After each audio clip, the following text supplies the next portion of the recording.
유진그룹의 펜트하우스 오피스, 그 거대한 통유리창 너머로 서울의 스카이라인이 마치 정복자의 발 아래 놓인 왕국처럼 펼쳐져 있었다. 도시의 소음은 완벽하게 차단되었고 오직 서류 넘어가는 소리와 컴퓨터의 미세한 구동음만이 공간을 채웠다. 이곳의 주인이자 유진그룹의 회장인 강지우는 그 고요함의 중심에 있었다.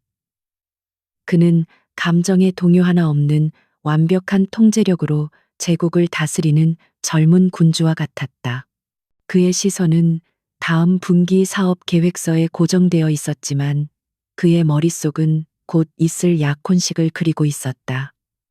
사랑이나 설렘 같은 감정은 애초에 존재하지 않았다. 이 약혼은 유진그룹과 태성그룹의 결합을 위한 정교한 비즈니스 계약일 뿐이었다. 감정은 변수이며 변수는 그의 인생에서 철저히 배제되어야 할 요소였다. 그에게 약혼녀 윤서연은 태성그룹의 지분을 담보하는 가장 중요한 자산, 그 이상도 이하도 아니었다. 김민준 비서가 소리 없이 다가와 보고했다. 회장님, 윤태수 회장님과 윤서연 아가씨께서 도착하셨습니다. 지우는 서류에서 눈을 떼지 않은 채 고개를 까딱였다. 그의 얼굴에는 어떤 변화도 없었지만 그의 내면에서는 이미 수십 가지의 시뮬레이션이 돌아가고 있었다. 오늘 만남의 목적, 대화의 방향, 그리고 얻어내야 할 최종적인 결과까지 모든 것이 계산되어 있었다. 그는 자리에서 일어나 흐트러짐 없는 걸음으로 회의실로 향했다. 회의실의 문이 열리자 노련한 사업가의 미소를 띤 윤태수 회장과 그 옆에 그림자처럼 서 있는 윤서연이 눈에 들어왔다. 윤태수는 지훈을 향해 과장된 몸짓으로 팔을 벌렸다. 강 회장, 이렇게 직접 보니 과연 소문대로군. 젊고 아주 예리해 보여. 그 말 속에는 칭찬과 함께 상대를 떠보려는 교활함이 섞여 있었다. 지훈은 가볍게 목례하며 그의 악수를 받았다. 그의 시선은 자연스럽게 윤서연에게로 옮겨갔다. 그녀는 백자처럼 하얀 피부에 단아한 이목구비를 가진 전형적인 재벌가의 영예였다. 값비싼 실크 원피스는 그녀의 가녀린 몸을 감싸고 있었지만 어딘지 모르게 위태로워 보였다. 그녀는 지훈의 시선을 느끼고는 짧게 고개를 숙였다. 그 모습에는 수줍음보다는 잘 훈련된 복종에 가까운 무언가가 배어 있었다. 그녀의 눈은 깊고 고요했지만 그 안에는 희미한 슬픔의 그림자가 드리워져 있는 듯했다. 자리에 앉자마자 사업적인 대화가 오갔다.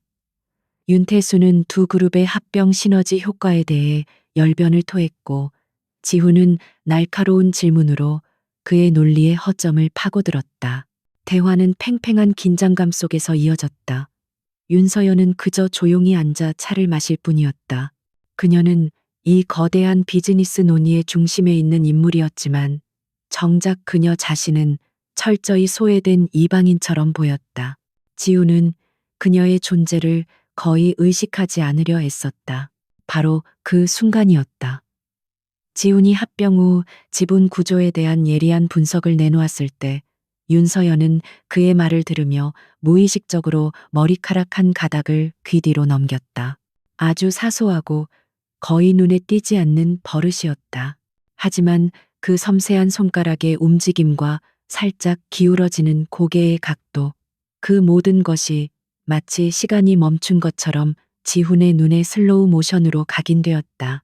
순간 그의 뇌리에 번개가 내리쳤다. 10여 년 전 낡은 교정의 벤치에 앉아있던 한 소녀의 모습이 눈앞에 선명하게 떠올랐다. 따스한 햇살 아래 교복을 입은 소녀가 자신의 서툰 고백을 들으며 똑같은 몸짓을 했었다. 부끄러운 듯, 하지만 진지하게 그의 말을 경청하며 머리카락을 귀 뒤로 넘기던 그 모습. 지훈의 첫사랑, 그의 세상의 전부였던 한유라. 그녀는 불의의 사고로 그의 곁을 떠났고 그와 함께 강지훈의 모든 감정도 차갑게 식어버렸다. 심장이 얼음물에 잠긴 듯 차갑게 가라앉았다가 인해 용광로처럼 뜨겁게 타올랐다. 지훈은 자신도 모르게 쥐고 있던 펜을 부러뜨릴 뻔했다. 그의 완벽한 포커페이스에 처음으로 미세한 균열이 생겼다. 그의 시선은 자석처럼 윤서연에게 고정되었다. 우연일 것이다. 세상에는 비슷한 버릇을 가진 사람이 얼마든지 있을 수 있다. 그는 스스로를 다그치며 이성적으로 상황을 분석하려 애썼다. 하지만 그의 심장은 이성의 통제를 벗어나 거세게 요동치고 있었다. 윤태수는 지훈의 시선이 딸에게 머무는 것을 보고 흡족한 미소를 지었다. 그는 지훈이 드디어 서연의 미모에 관심을 보이기 시작했다고 오해했다. 우리 서연이가 좀 낯을 가려서 그렇지 마음이 아주 깊은 아이라네. 그는 분위기를 부드럽게 만들려는 듯 너스레를 떨었지만 지훈의 귀에는 아무것도 들리지 않았다. 그의 온 신경은 눈앞의 여자와 기억 속의 소녀를 비교하는데 집중되어 있었다. 닮았다. 단순히 버릇뿐만이 아니었다. 조용히 무언가를 응시할 때 살짝 벌어지는 입술, 미세하게 떨리는 속눈썹, 그리고 슬픔을 머금은 듯한 깊은 눈동자까지. 기억의 파편들이 거대한 파도처럼 몰려와 그의 이성을 마비시켰다. 한유라. 그 이름이 머릿속에서 울려 퍼졌다. 그녀는 죽었다. 분명히 자신의 눈으로 확인했다. 그렇다면 눈앞의 이 여자는 대체 누구란 말인가? 회의는 어떻게 끝났는지 기억나지 않았다. 윤태수와 윤서연이 돌아간 후에도 지훈은 한참 동안 회의실에 홀로 앉아 있었다. 그의 앞에는 차갑게 식어버린 커피와 복잡한 계약서들이 놓여 있었지만 그의 눈에는 아무것도 들어오지 않았다. 그의 머릿속은 온통 혼란으로 가득 차 있었다. 약혼녀가 잃어버린 첫사랑이었다. 그 터무니없는 문장이 그의 머릿속을 떠나지 않고 끊임없이 맴돌았다. 그는 비틀거리며 자신의 집무실로 돌아와 통유리창 앞에 섰다. 발 아래 펼쳐진 서울의 야경은 여전히 화려했지만 더 이상 그의 마음을 채워주지 못했다. 지난 10년간 그는 한유라를 잃은 슬픔을 성공에 대한 집착으로 덮어왔다. 감정을 지우고 오직 목표만을 향해 달려왔다.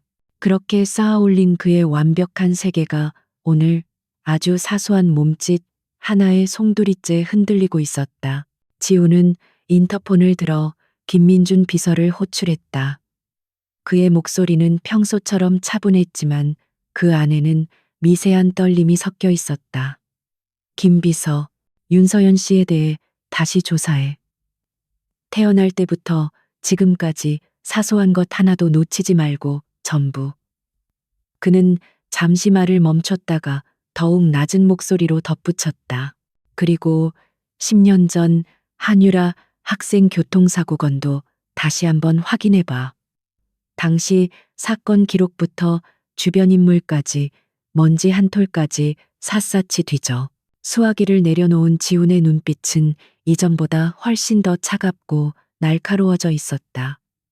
만약 자신의 의심이 사실이라면 이것은 단순한 우연이나 닮은 사람의 문제가 아니다. 이것은 지난 10년간 자신을 기만해온 거대한 음모의 시작일지도 모른다. 그는 주먹을 세게 쥐었다. 진실이 무엇이든 그는 반드시 자신의 눈으로 확인해야만 했다. 그의 얼어붙었던 심장이 10년 만에 처음으로 뜨거운 무언가를 향해 다시 뛰기 시작했다. 그날 밤 강지우는 잠을 이루지 못했다. 그의 머릿속은 온통 윤서연의 그 사소한 몸짓으로 가득 차 있었다. 이성이 수백 번이나 우연일 뿐이라고 속삭였지만 10년간 굳게 닫혀 있던 그의 심장은 완고하게 다른 진실을 가리키고 있었다. 어둠이 내려앉은 펜트하우스에서 그는 밤새도록 한유라의 낡은 사진들을 꺼내 보았다.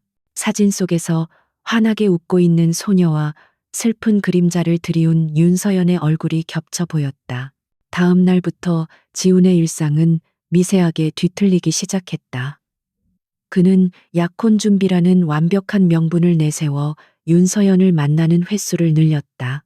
최고급 레스토랑에서의 식사, 유명 화가의 갤러리 방문, 자선 파티 참석 등 그의 모든 제안은 거부할 수 없을 만큼 정중하고 공식적이었다. 그러나 그 이면에는 사냥감을 관찰하는 포식자의 날카로운 시선이 숨어 있었다. 그는 그녀의 모든 말, 모든 행동, 모든 표정을 자신의 기억 속에 있는 한유라의 데이터와 대조했다. 첫 번째 식사 자리에서 그는 놀라운 사실을 발견했다. 최고급 코스 요리에서 그녀는 자신도 모르게 당근을 전부 접시 한쪽으로 밀어내고 있었다. 그것은 어릴 적부터 편식이 심했던 한유라의 오랜 버릇이었다. 순간 지훈의 심장이 세차게 내려앉았다. 그는 아무렇지 않은 척 와인을 한 모금 마시며 물었다.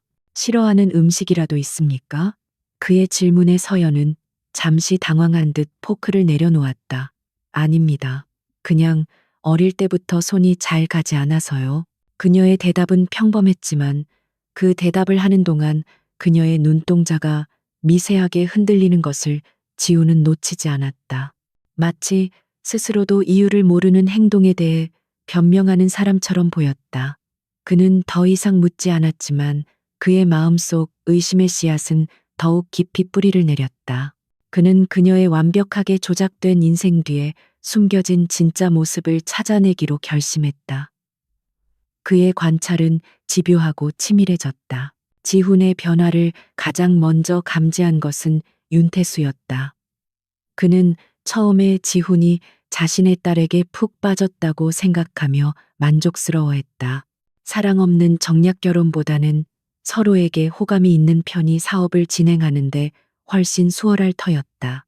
그러나 시간이 지날수록 그는 지훈의 관심이 단순한 호감을 넘어선 집요한 관찰에 가깝다는 것을 깨달았다. 지훈은 서연의 아름다움이 아닌 그녀의 과거와 내면에 대해 지나치게 파고들려 했다. 어느 날 저녁, 지훈과의 만남을 마치고 돌아오는 차 안에서 윤태수는 차가운 목소리로 서연에게 경고했다. 강지훈 회장 앞에서 쓸데없는 행동이나 말은 삼가거라. 너는 태성그룹의 딸 윤서연일 뿐이야. 그 이상도 그 이하도 아니다.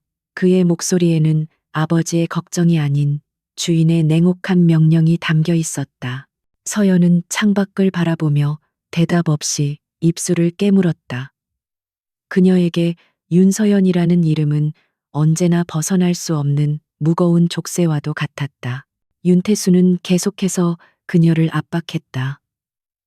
네가 누구 덕분에 이런 호사를 누리며 사는지 절대 잊어서는 안 된다. 내 말 한마디면 넌 다시 아무것도 아닌 존재가 될 수 있어. 항상 감사하는 마음으로 행동해. 그 말은 비수처럼 그녀의 마음에 밝혔다. 그녀는 늘 이유 모를 불안감과 공허함에 시달렸지만 아버지의 이런 말 앞에서는 아무런 저항도 할 수 없었다. 그녀는 그저 고개를 끄덕이는 것 외에는 선택지가 없었다. 한편 윤서연 자신도 혼란스럽기는 마찬가지였다. 강지훈이라는 남자의 시선은 그녀를 불편하게 만들었지만 동시에 이상한 끌림을 느끼게 했다. 다른 남자들처럼 그녀의 배경이나 외모를 탐하는 욕망의 시선이 아니었다. 그의 눈은 마치 그녀의 영혼을 꿰뚫어 보려는 듯 깊고 진지했다. 그의 앞에 서면 그녀는 완벽한 재벌영예 윤서연의 가면 뒤에 숨겨진 진짜 자신이 누구인지 혼란스러워졌다. 그의 질문들은 항상 그녀의 과거를 향했다. 어릴 적 꿈은 무엇이었습니까? 가장 기억에 남는 여행은 어디였나요? 그때마다 서연은 당황할 수밖에 없었다. 그녀의 기억은 특정 시점 이전으로는 아무것도 존재하지 않는 것처럼 텅 비어 있었기 때문이다. 아버지인 윤태수는 그것이 어릴 적 알았던 심한 열병의 후유증이라고 설명했지만 그녀는 항상 그 설명을 온전히 믿을 수 없었다. 지훈과의 만남이 잦아질수록 그녀의 마음속 의문은 더욱 커져만 갔다. 그러던 중 김민준 비서의 첫 번째 보고가 올라왔다. 회장님, 윤서연 씨의 공식적인 기록은 너무나 완벽합니다. 마치 잘 짜인 각본 같습니다. 유년 시절의 기록, 학창 시절의 친구 관계, 그 어떤 것도 명확한 실체가 없습니다. 특히 10년 전 프랑스에서 요양 치료를 받았다는 기록이 있는데 그 시기를 기점으로 이전의 모든 개인적인 데이터가 사실상 전무합니다. 김 비서의 보고는 지훈의 의심에 확신을 더해 주었다. 한유라가 사고를 당한 것이 바로 10년 전이었다. 이것은 결코 우연의 일치가 될 수 없었다. 누군가가 의도적으로 한유라의 존재를 지우고 그 자리에 윤서연이라는 새로운 인물을 만들어낸 것이 분명했다. 지훈의 눈빛이 얼음처럼 차가워졌다. 분노가 온몸의 혈관을 타고 흘렀다. 만약 자신의 가설이 사실이라면 이것은 단순한 신분 세탁이 아니라 한 사람의 인생을 통째로 훔친 잔인한 범죄였다. 결정적인 순간은 국립 오페라 극장에서 찾아왔다. 지훈은 중요한 비즈니스 파트너와의 동반 관람이라는 명목으로 서연과 함께 그곳을 찾았다. 그날의 공연 레퍼토리는 차이콥스키의 백조의 호수였다. 이막의 유명한 정경, 센이 연주되기 시작했을 때였다. 오보에의 구슬픈 선율이 극장 안을 가득 채우자 지훈의 옆에 앉아 있던 서연의 몸이 미세하게 굳어졌다. 그 곡은 과거 지훈과 유라가 가장 좋아했던 곡이었다. 두 사람은 낡은 MP3 플레이어에 이어폰을 한쪽씩 나눠 끼고 수백 번도 더 함께 들었었다. 지훈은 애써 태어난 첫 무대를 응시했지만 그의 모든 신경은 옆자리의 서연에게 쏠려 있었다. 그녀의 호흡이 점차 가빠지기 시작했다. 그녀는 자신도 모르게 가슴을 움켜쥐었고 그녀의 눈에서는 이유를 알 수 없는 눈물이 흘러내렸다. 괜찮습니까? 지훈이 낮은 목소리로 묻자 그녀는 마치 꿈에서 깨어난 사람처럼 화들짝 놀랐다. 그녀는 황급히 눈물을 닦아내며 고개를 저었다. 아닙니다. 그냥 이 음악이 왠지 모르게 너무 슬프게 들려서 가슴이 아파서. 그녀는 말을 잇지 못하고 혼란스러운 표정으로 입술을 깨물었다. 그녀의 눈동자에는 잃어버린 기억의 파편을 찾으려는 듯한 절박함이 서려 있었다. 그 순간 지훈은 모든 것을 확신했다. 그녀는 한유라였다. 자신의 첫사랑이 기억을 잃은 채 자신을 조종하려는 원수의 딸이라는 이름으로 바로 옆에 앉아 있었다. 지훈의 안에서 무언가 뜨거운 것이 치밀어 올랐다. 그것은 슬픔이자 분노였고 동시에 그녀를 되찾고야 말겠다는 맹렬한 결심이었다. 그는 그녀의 떨리는 손을 가만히 잡아주었다. 그의 손길에 서연의 몸이 움찔했지만 그녀는 그의 손을 뿌리치지 않았다. 그 온기는 낯설었지만 동시에 사무치게 그리웠던 무언가를 떠올리게 했다. 오페라 극장에서 돌아온 강지훈의 세계는 더 이상 예전과 같을 수 없었다. 그의 확신은 이제 흔들리지 않는 진실이 되었다. 다음 날 아침 그는 자신의 집무실로 김민준 비서를 불렀다. 평소와 달리 그는 창밖을 등지고 서 있었고 그의 얼굴에는 밤새 계속된 고뇌와 차가운 분노가 뒤섞여 있었다. 김 비서는 주군의 무거운 침묵 속에서 폭풍전의 고요함을 직감했다. 지금부터 내 말 토시 하나 틀리지 말고 듣고 실행하게. 지훈의 목소리는 강철처럼 차갑고 단단했다. 윤서연 씨와 관련된 모든 공식적인 기록은 잊어. 그것들은 전부 누군가에 의해 완벽하게 조작된 허상일 뿐이니까 우리는 그 허상 뒤에 숨겨진 진실을 찾아야 한다. 자금과 인력은 무제한으로 지원하겠네. 유진그룹의 모든 자원을 동원해서라도 반드시 알아내. 그의 지시는 명확했다. 첫째, 10년 전 한유라의 교통사고를 원점에서부터 재수사할 것. 당시 담당 경찰, 목격자, 병원 기록 등 사소한 단서 하나라도 놓치지 말 것. 둘째, 같은 시기 윤서연의 행적을 추적할 것. 특히 기록이 비어있는 프랑스에서의 요양기관에 집중하여 당시 그녀를 돌봤을 의사나 간호사 혹은 주변 인물을 찾아내야 했다. 두 개의 조사는 결국 하나의 진실로 귀결될 것이라는 게 지훈의 판단이었다. 김민주는 지훈의 충성스러운 그림자이자 가장 유능한 신복이었다. 그는 아무것도 묻지 않고 그저 고개를 숙였다. 명심하겠습니다, 회장님. 그의 눈에는 흔들림 없는 충성심과 함께 이 거대한 임무에 대한 비장함이 서려 있었다. 그는 즉시 유진그룹 내에서도 가장 뛰어난 인재들로 구성된 비밀 TF팀을 꾸렸다. 그들의 전쟁은 이제부터 시작이었다. 조사는 예상대로 험난한 벽에 부딪혔다. 10년 전 한유라의 사고 기록은 너무나도 간단명료하게 종결되어 있었다.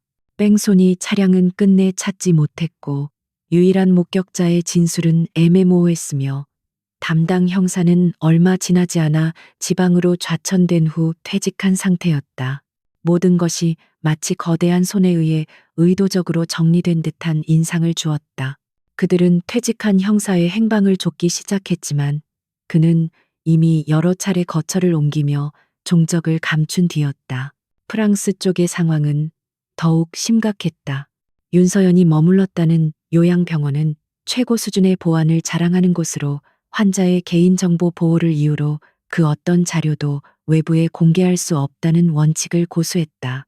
막대한 자금을 동원해 내부 정보를 빼내려 시도했지만 그마저도 정교하게 구축된 보안 시스템에 막혀 번번이 실패했다.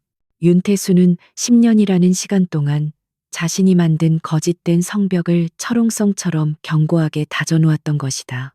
한편 지훈과의 만남 이후 서연의 내면 세계는 거센 폭풍우에 휩싸이고 있었다. 밤마다 그녀는 알 수 없는 악몽에 시달렸다. 꿈속에서 그녀는 낡은 교복을 입고 있었다. 비에 젖은 아스팔트 냄새, 섬광처럼 터지는 헤드라이트 불빛, 그리고 타이어가 아스팔트를 긁는 날카로운 마찰음이 고막을 찢을 듯이 파고들었다. 그녀는 누군가의 이름을 필사적으로 외쳤지만 목소리는 나오지 않았다. 그리고 항상 끔찍한 충격과 함께 잠에서 깨어나곤 했다. 깨어난 후에도 꿈의 잔상은 그녀를 괴롭혔다. 그녀의 머릿속에는 낯선 소년의 희미한 미소가 떠올랐다가 사라지곤 했다. 그 미소는 너무나도 따뜻하고 다정해서 현실의 아버지 윤태수에게서는 단 한 번도 느껴보지 못했던 종류의 감정이었다. 그녀는 거울 앞에 서서 자신의 얼굴을 들여다보았다. 이 얼굴은 정말 나의 것일까? 윤서연이라는 이름은 진짜 나를 설명하는 이름일까? 꼬리에 꼬리를 무는 의문들이 그녀를 질식시킬 것만 같았다. 그녀는 용기를 내어 윤태수에게 자신의 어린 시절에 대해 물었다. 열병을 앓기 전의 기억, 어릴 적 친구, 좋아했던 것들에 대해 물었지만 돌아오는 것은 언제나 차가운 대답뿐이었다. 쓸데없는 생각은 집어치워라. 과거는 중요하지 않아. 너는 유진그룹의 안주인이 될 미래만 생각하면 된다. 그의 대답은 그녀의 의문을 해소시켜 주기는커녕 오히려 그가 무언가를 필사적으로 숨기고 있다는 확신만을 더해 주었다. 지우는 김 비서로부터 매일같이 보고를 받았다. 조사가 난항을 겪고 있다는 보고에도 그는 초조해하지 않았다. 오히려 적의 방어가 견고할수록 그 뒤에 숨겨진 비밀은 더욱 거대하고 중요하다는 반증이었다. 그는 퍼즐 조각을 맞추듯 단편적인 정보들을 조합해 나갔다. 한유라의 사고와 윤서연의 기억 상실이 정확히 같은 시점에 일어났다는 것. 그것이 바로 모든 음모의 핵심이었다. 그러던 어느 날 마침내 작은 균열이 발견되었다. 김 비서의 팀이 한유라가 사고 직후 처음 실려갔던 작은 병원의 기록을 샅샅이 뒤지던 중 당시 근무했던 한 간호사의 행방을 찾아낸 것이다. 그녀는 현재 은퇴하여 시골에서 조용히 살고 있었다. TF팀은 즉시 그녀를 찾아갔다.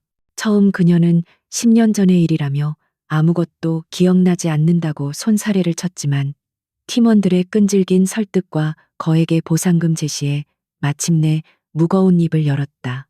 이상한 점이 한두 가지가 아니었어요.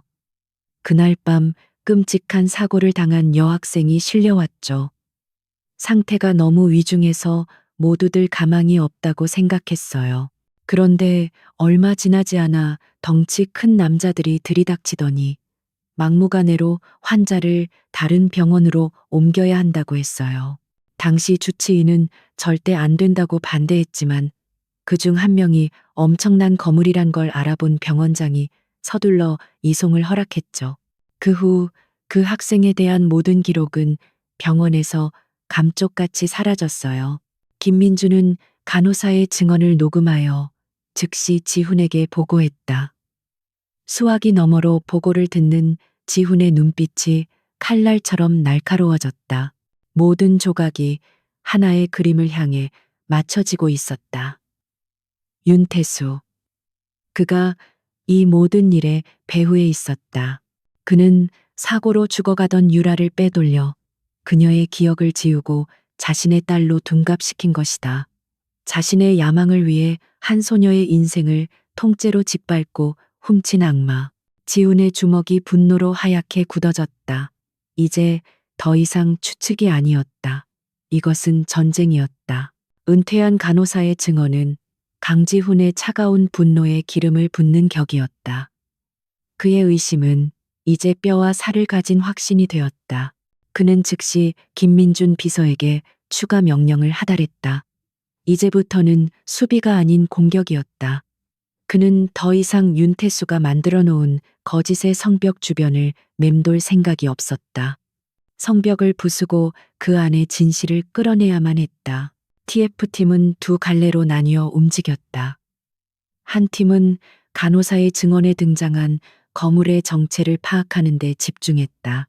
사고 당시 병원의 CCTV 기록은 이미 폐기된 지 오래였지만 그들은 포기하지 않았다. 당시 근무했던 모든 직원들의 목록을 확보하고 그들의 현재 거주지를 일일이 추적하며 탐문 수사를 벌였다. 다른 한 팀은 사고의 직접적인 원인이었던 뺑소니 트럭 운전사를 찾는데 사활을 걸었다. 그는 사건의 가장 중요한 열쇠를 쥐고 있을 인물이었다. 시간은 속절없이 흘러갔고 조사는 거대한 안개 속을 헤매는 듯했다. 윤태수는 지난 10년간 자신의 범죄를 덮기 위해 상상 이상의 노력을 기울여 왔다. 관련자들은 대부분 거액의 돈을 받고 입을 닫았거나 협박에 못 이겨 종적을 감춘 상태였다. 하지만 지훈의 팀은 유진그룹의 막강한 정보력과 자금력을 바탕으로 끈질기게 파고들었다. 그들은 썩은 뿌리를 찾아내기 위해 땅 전체를 파헤칠 기세였다. 마침내 어둠 속에서 한 줄기 빛이 보이기 시작했다. 트럭 운전사를 추적하던 팀이 결정적인 단서를 찾아낸 것이다. 당시 사건 현장 주변에 있었던 유일한 목격자, 하지만 경찰 조사에서는 애매한 진술만을 남기고 사라졌던 한 남자의 행방을 찾아냈다. 그는 현재 이름까지 바꾸고 지방의 한 항구 도시에서 일용직 노동자로 근근히 살아가고 있었다. 그의 삶은 무언가에 쫓기는 도망자의 삶, 그 자체였다. 김민주는 직접 그를 만나러 갔다. 허름한 여관방에서 마주한 남자는 10년의 세월과 공포에 완전히 찌들어 있었다. 그는 처음에는 극도로 경계하며 아무것도 모른다고 발뺌했지만 김민준이 내민 그의 옛 가족 사진과 함께 유진그룹의 보호를 약속하자 마침내 무너져 내렸다. 그는 떨리는 목소리로 10년 동안 자신을 짓눌러왔던 그날의 진실을 토해내기 시작했다. 그건 단순한 뺑소니 사고가 아니었어요. 저는 그날 밤 물건을 배달하러 가던 길이었죠. 비가 쏟아지기 시작했고 갑자기 덤프트럭 한 대가 미친 듯이 달려와 교복을 입은 여학생을 그대로 들이받았어요. 그런데 이상한 건 트럭이 멈추지 않고 그대로 사라진 뒤 근처 골목에 서 있던 검은 세단에서 남자들이 내렸다는 겁니다. 그들은 쓰러진 학생에게 다가가 상태를 확인하더니 누군가에게 전화를 걸었어요. 그리고 전 봤습니다. 그 세단 뒷좌석에 앉아 모든 것을 지켜보던 한 남자의 얼굴을요. 그는 바로 태성그룹의 윤태수 회장이었습니다.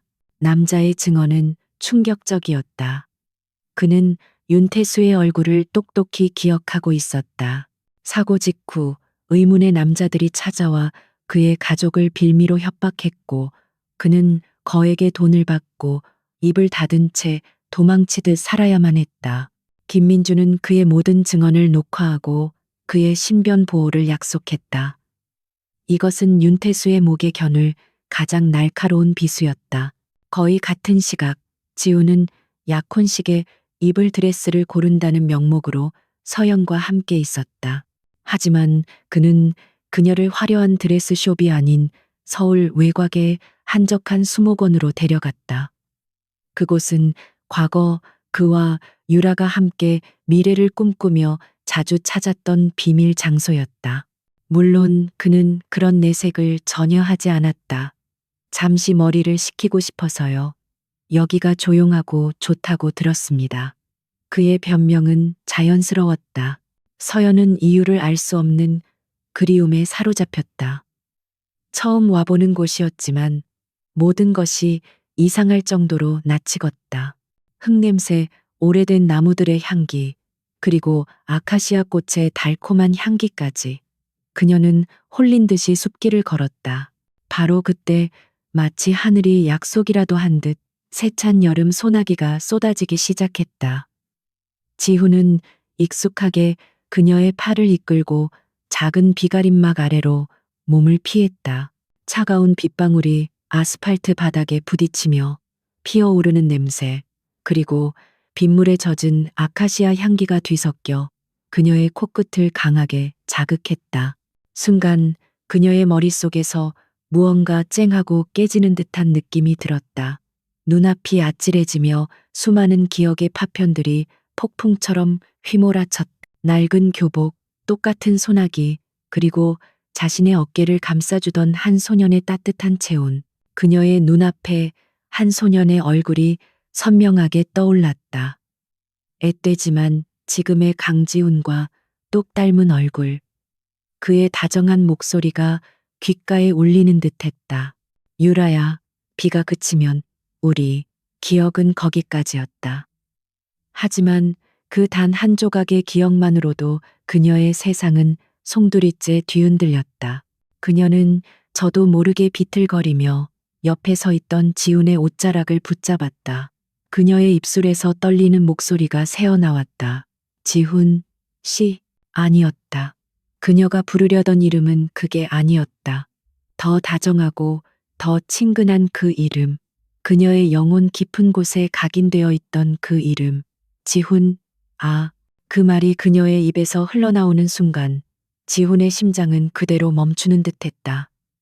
지난 10년간 단 한순간도 잊지 못했던 오직 그녀만이 부르던 그 이름. 그의 모든 이성이 무너져 내리고 참을 수 없는 감정의 파도가 그를 덮쳤다.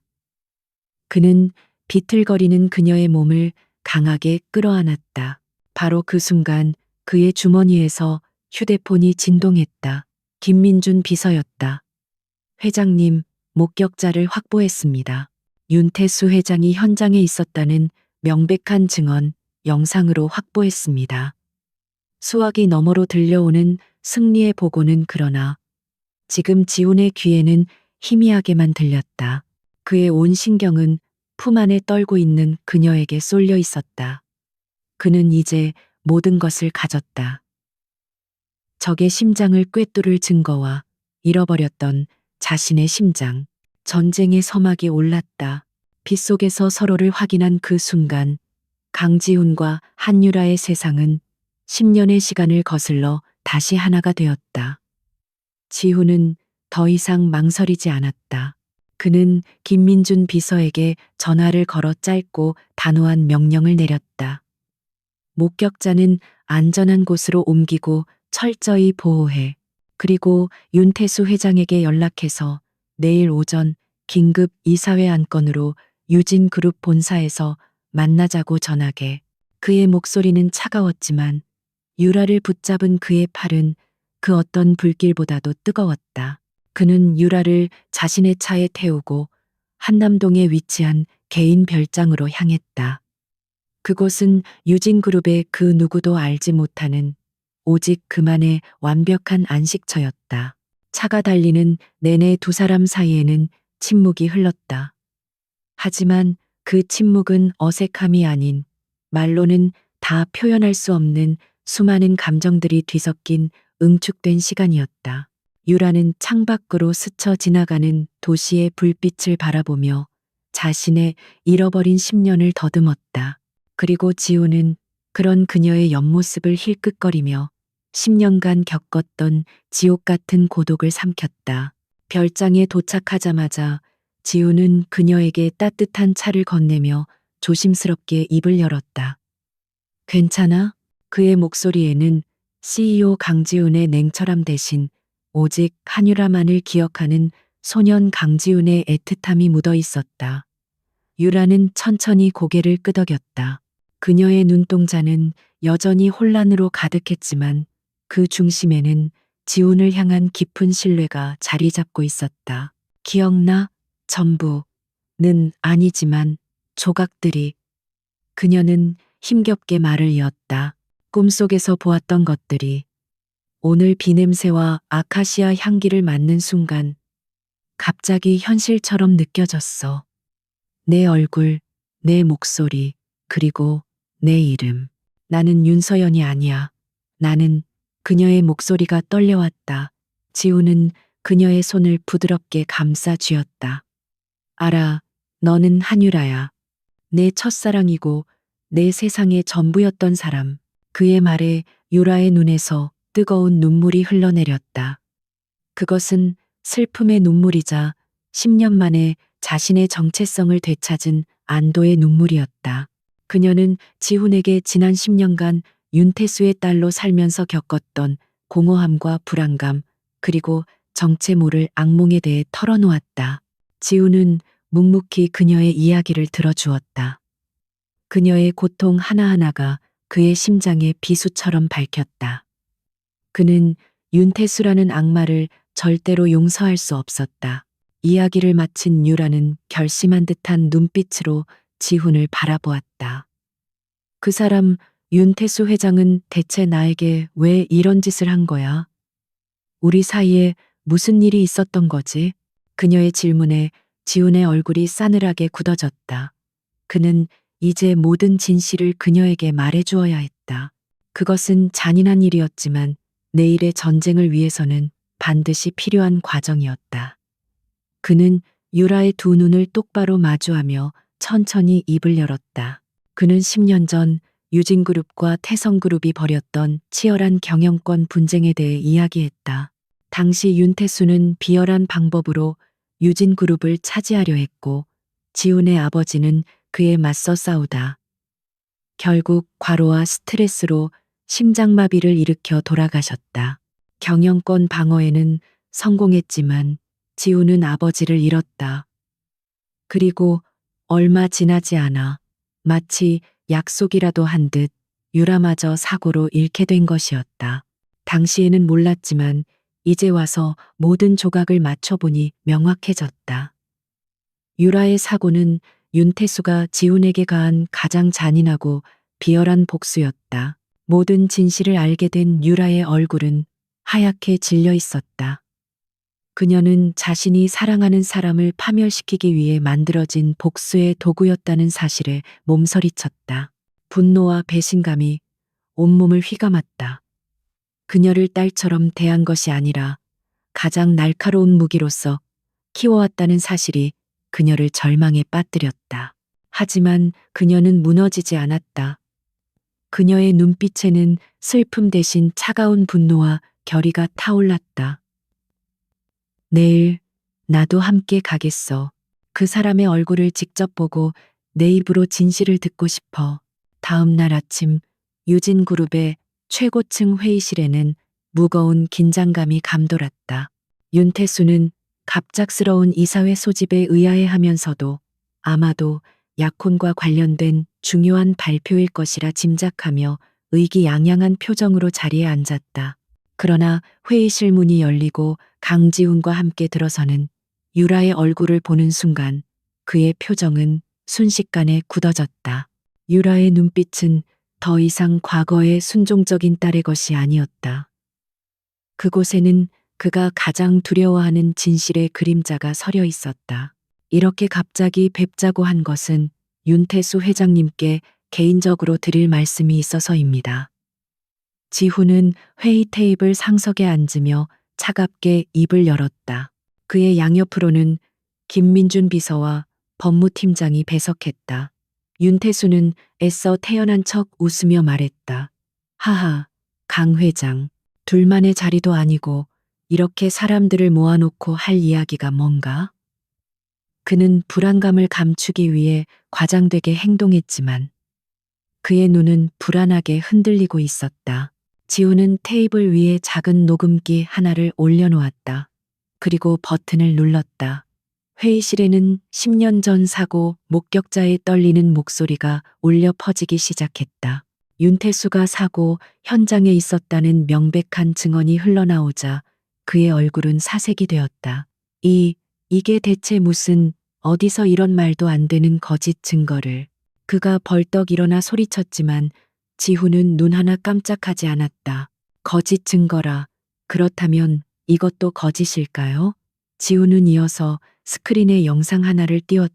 영상 속에는 은퇴한 간호사가 10년 전 그날 밤 신원 불명의 남자들이 들이닥쳐 위중한 환자를 강제로 이송해 갔다는 증언을 하는 모습이 담겨 있었다. 윤태수는 완전히 이성을 잃었다. 그의 계획은 완벽했다. 지난 10년간 단 하나의 실수도 없었다고 자부했다. 그런데 이 모든 것이 어떻게 하루아침에 드러날 수 있단 말인가. 그때까지 침묵을 지키고 있던 유라가 차가운 목소리로 입을 열었다. 그녀는 윤태수를 똑바로 응시하며 물었다. 아버지라고 불렀던 분께 묻겠습니다. 제 진짜 이름은 무엇입니까? 그녀의 질문에 윤태수는 마치 유령이라도 본 듯한 표정으로 그녀를 바라보았다. 그의 입술이 파르르 떨렸다. 바로 그 순간 그는 모든 것이 끝났음을 직감했다. 하지만 그는 순순히 무너지지 않았다. 궁지에 몰린 쥐가 고양이를 물듯 그는 광기 어린 웃음을 터뜨렸다. 하하하, 그래, 이제 알았나? 그래, 내 이름은 한유라다. 강지훈, 저놈의 애비 때문에 내 모든 것을 잃게 만든 원수의 핏줄과 사랑에 빠졌던 멍청한 계집애. 그는 더 이상 아무것도 숨기지 않았다. 오히려 자신의 범죄를 자랑하듯 모든 것을 쏟아내기 시작했다. 그래, 내가 했다. 내년의 사고도 내가 계획했고 너를 살려낸 것도 나다. 나는 너를 내 최고의 걸작으로 만들고 싶었다. 내 기억을 모두 지우고 내 딸로 키워서 강지훈 저놈의 심장에 가장 깊은 상처를 남기는 빗으로 사용하려 했지. 모든 것이 완벽했는데, 모든 것이 내 계획대로 되어가고 있었는데 대체 어디서부터 잘못된 거냐. 그의 추악한 고백이 회의실 전체를 울렸다. 그의 눈에는 후회나 죄책감 대신 완벽했던 계획이 실패한 것에 대한 분노와 광기만이 가득했다. 그의 고백은 지훈이 설치해둔 녹음기에 고스란히 담기고 있었다. 전쟁은 이제 끝났다. 윤태수의 광기 어린 고백이 끝나자 회의실에는 잠시 섬뜩한 정적이 흘렀다. 그의 추악한 진실은 공기 중에 떠도는 독처럼 모든 사람의 숨을 먹게 했다. 그러나 강지훈의 얼굴에는 놀라움이나 동요 대신 오랫동안 기다려온 순간을 맞이한 사냥꾼의 차가운 평온함만이 감돌았다. 그는 이미 윤태수라는 인간의 밑바닥을 꿰뚫어 보고 있었고 그의 마지막 발악까지도 모두 계산에 넣어두고 있었다. 궁지에 몰린 윤태수는 이제 더 이상 잃을 것이 없다는 듯 비틀린 미소를 지었다. 그래, 모든 것이 녹음되었겠지. 날 감옥에 쳐넣을 증거는 충분할 거야.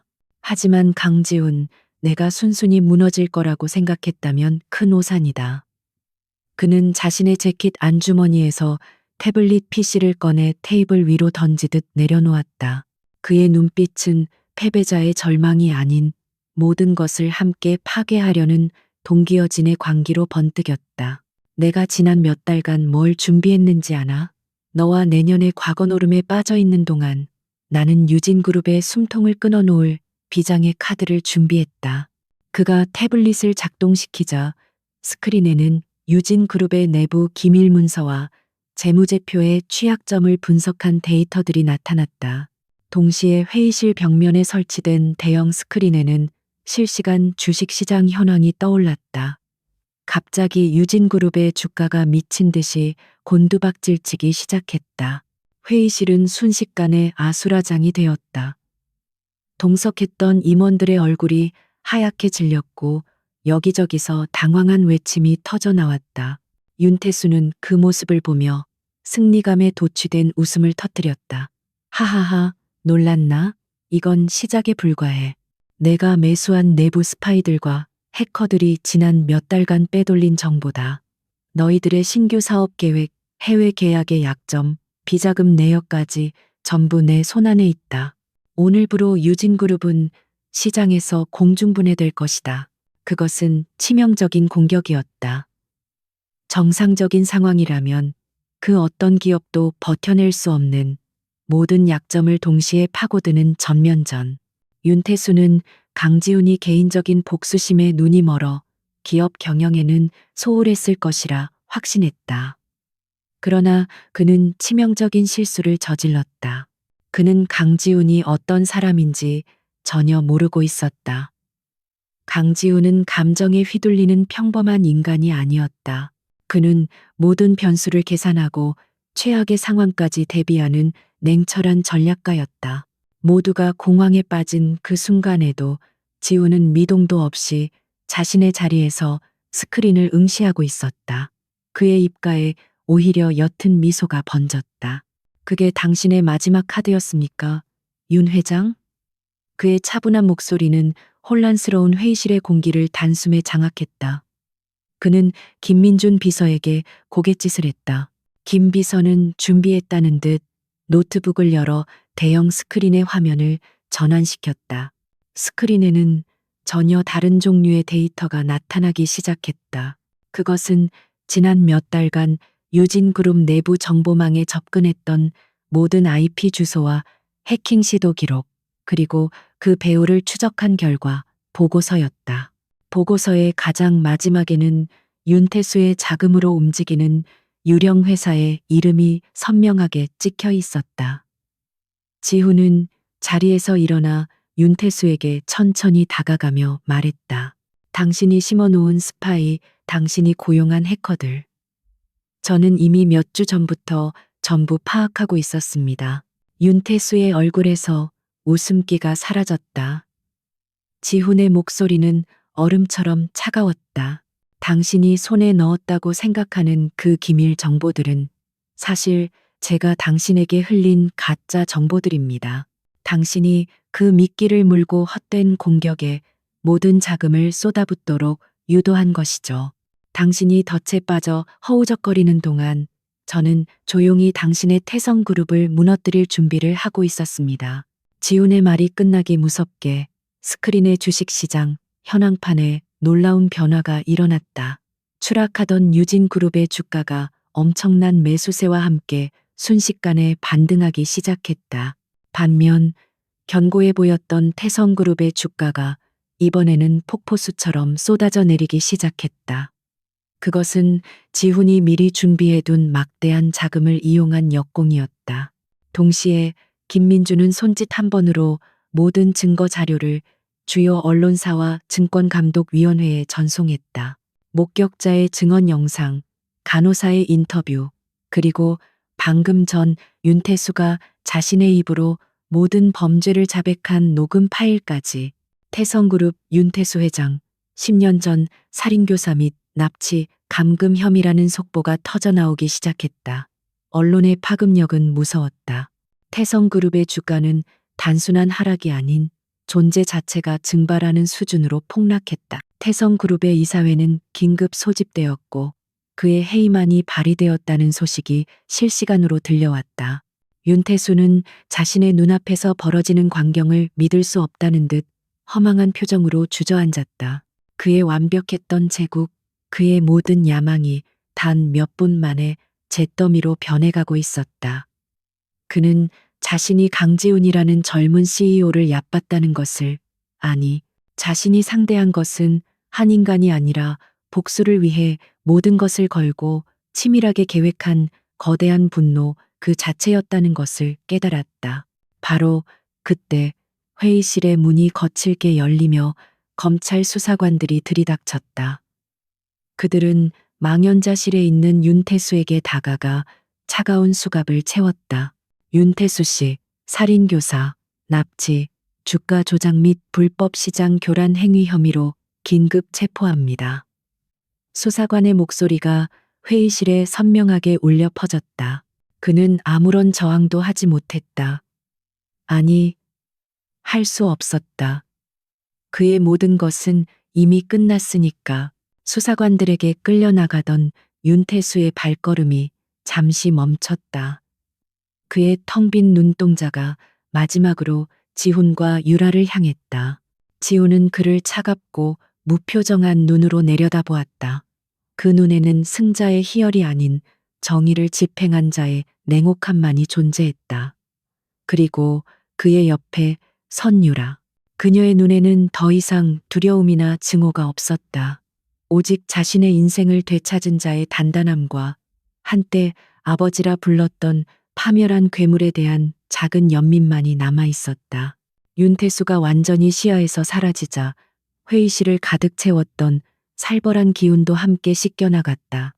모든 소음이 멎고 오직 평온만이 남았다. 지우는 유라의 어깨를 가만히 감싸 안았다. 그는 그녀와 함께 통유리창 앞으로 다가가 서울의 전경을 내려다보았다. 길고 길었던 폭풍이 마침내 끝났다. 악은 심판받았고 진실은 승리했다. 이제 두 사람에게는 상처를 치유하고 새로운 삶을 시작하는 일만이 남아 있었다. 윤태수가 수갑을 찬 채 초라하게 끌려나가자 유진그룹의 회의실을 지배하던 지독한 긴장감은 거짓말처럼 사라졌다. 검찰 수사관들과 동요하던 임원들이 모두 썰물처럼 빠져나간 자리에 강지훈과 한유라 단 두 사람만이 남았다. 거대한 통유리창 너머로 보이던 서울의 하늘은 언제 폭풍이 몰아쳤냐는 듯 잔잔하고 평온한 오후의 빛을 띠고 있었다. 길고 지독했던 전쟁이 마침내 끝난 것이다. 그 후 며칠간 세상은 온통 윤태수와 태성그룹의 스캔들로 들끓었다. 언론은 연일 그의 엽기적인 범죄 행각과 비리를 대서특필했고 태성그룹은 시장의 신뢰를 완전히 잃고 역사 속으로 사라질 위기에 처했다. 반면 강지훈과 유진그룹은 위기를 성공적으로 극복하고 오히려 더욱 견고한 입지를 다지게 되었다. 그러나 지훈은 이 모든 소란의 중심에서 한 발짝 물러나 있었다. 그의 관심은 오직 유라의 회복에만 쏠려 있었다. 그는 모든 공식 일정을 취소하고 유라와 함께 한남동의 개인 별장에서 시간을 보냈다. 그곳은 세상의 소음이 닿지 않는 고요한 성역이었다. 두 사람은 잃어버린 10년의 시간을 보상받으려는 듯 평범하지만 소중한 일상을 함께했다. 아침에 함께 일어나 식사를 준비하고 정원을 산책하고 밤에는 벽난로 앞에 앉아 못다한 이야기를 나누었다. 그들의 시간은 느리게 그리고 따뜻하게 흘러갔다. 하지만 과거의 상처가 하루아침에 사라지는 것은 아니었다.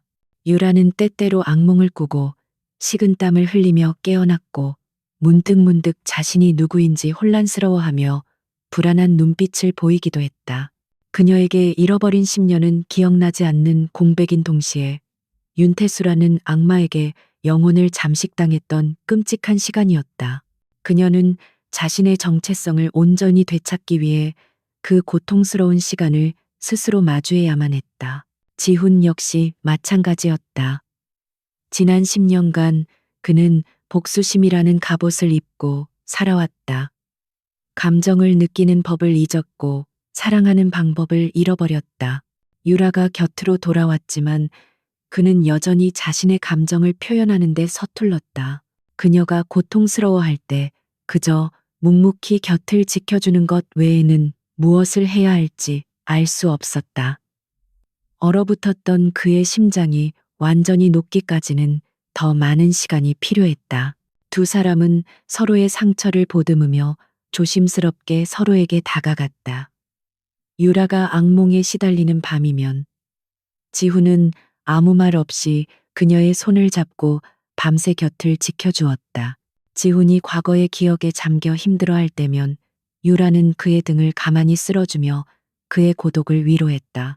그들은 말이 아닌 서로의 온기와 존재 자체로 서로를 치유하고 있었다. 그들의 사랑은 10년 전의 풋풋한 감정을 넘어 깊은 상처와 이해를 바탕으로 더욱 단단하게 여물어갔다. 어느 맑은 가을날, 지훈은 유라를 데리고 그들의 모교를 찾았다. 낡았지만 정겨운 교정, 두 사람이 처음 만났던 벤치, 함께 비를 피했던 작은 정자까지 모든 것이 그대로였다.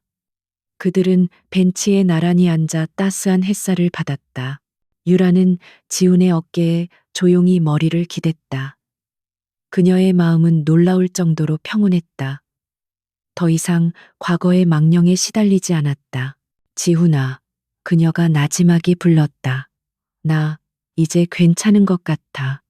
윤서연으로 살았던 시간도 한유라였던 과거도 모두 나의 일부라는 걸 받아들이기로 했어. 그 모든 시간이 있었기에 지금의 내가 그리고 지금의 우리가 있는 거니까. 그녀의 목소리에는 슬픔 대신 단단한 평온함이 묻어 있었다. 지우는 그런 그녀의 손을 가만히 잡았다. 그는 주머니에서 작은 벨벳 케이스를 꺼냈다. 그가 오랫동안 간직해 온 것이었다. 그가 케이스를 열자 안에는 화려하지 않지만 맑게 빛나는 작은 다이아몬드 반지가 들어 있었다. 그것은 10년 전 그가 고등학생의 넉넉지 않은 용돈을 쪼개 그녀에게 선물하려 했던 반지였다. 그는 반지를 꺼내 그녀의 네 번째 손가락에 천천히 끼워 주었다. 너무 늦어서 미안해. 그의 진심 어린 말에 유라의 눈가가 촉촉해졌다. 그녀는 고개를 저으며 활짝 웃었다. 아니, 지금이라서 더 좋아. 우리는 가장 완벽한 시간에 다시 만난 거야. 그녀의 미소는 10년 전 사진 속의 소녀처럼 해맑았지만 그 안에는 모든 시련을 이겨낸 성숙한 여인의 깊이가 더해져 있었다. 두 사람은 한참 동안 말없이 서로를 바라보았다. 그들의 눈빛 속에는 사랑과 신뢰 그리고 함께 만들어갈 미래에 대한 약속이 담겨 있었다.